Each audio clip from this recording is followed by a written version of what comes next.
കാഞ്ഞിരപ്പുഴ ചിറക്കൽപ്പടി റോഡിന്റെ ഉദ്ഘാടനം തടസ്സപ്പെടുത്താൻ കോൺഗ്രസും ബിജെപിയും ജനകീയ സമിതി രൂപീകരിച്ചാണ് ഈ രാഷ്ട്രീയ നീക്കം. മന്ത്രി മുഹമ്മദ് റിയാസ് നാളെ ഉദ്ഘാടനം ചെയ്യാനിരിക്കെയാണ് ഈ പ്രതിഷേധം സംഘടിപ്പിച്ചിരിക്കുന്നത്. സച്ചിൻ വിവരങ്ങൾ നൽകാനുണ്ട്. സച്ചിൻ, എന്താണ് സംഭവിച്ചത്?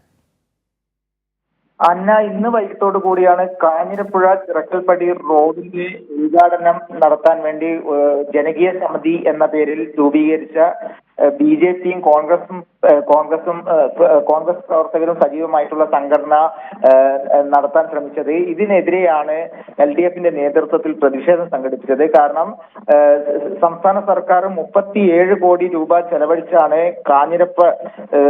കാഞ്ഞിരപ്പുഴ ചിറക്കൽപ്പടി റോഡ് നിർമ്മാണം പൂർത്തീകരിച്ചത്. എന്നാൽ ഈ റോഡിന്റെ നിർമ്മാണം തുടക്കം മുതൽ തന്നെ തടസ്സപ്പെടുത്താനുള്ള നിലപാടുകളാണ് ജനകീയ സമിതിയുടെ നേതൃത്വത്തിൽ അവിടെ ഉണ്ടായിട്ടുള്ളത്.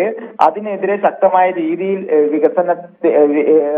അതിനെ മറികടന്നുകൊണ്ട് ശക്തമായ രീതിയിൽ വികസനവുമായി സംസ്ഥാന സർക്കാർ മുന്നോട്ട് പോവുകയാണ് ഉണ്ടായിട്ടുള്ളത്. എന്നാൽ ജനകീയ സമിതി രാഷ്ട്രീയ ലക്ഷ്യം വെച്ചുകൊണ്ട് ഈ വികസന പ്രവർത്തനങ്ങളൊക്കെ അട്ടിമറിക്കാനാണ് ശ്രമിച്ചത്. അതിന്റെ ഭാഗമായിട്ടാണ് കഴിഞ്ഞ കാലങ്ങളിലൊക്കെ റോഡ് വികസനവുമായി ബന്ധപ്പെട്ട് അവിടെ ചില പ്രശ്നങ്ങളൊക്കെ സൃഷ്ടിക്കാൻ വേണ്ടി രൂപീകരിച്ചതാണ് BJPയുടെയും കോൺഗ്രസിന്റെയും അംഗങ്ങൾ ഉൾപ്പെട്ട ജനകീയ സമിതി.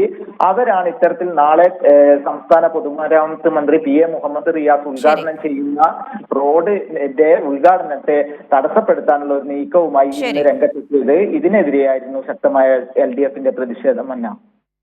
ശരി, സച്ചിൻ വള്ളിക്കാടാണ് പാലക്കാട് നിന്ന് വിവരങ്ങൾ നൽകിയത്.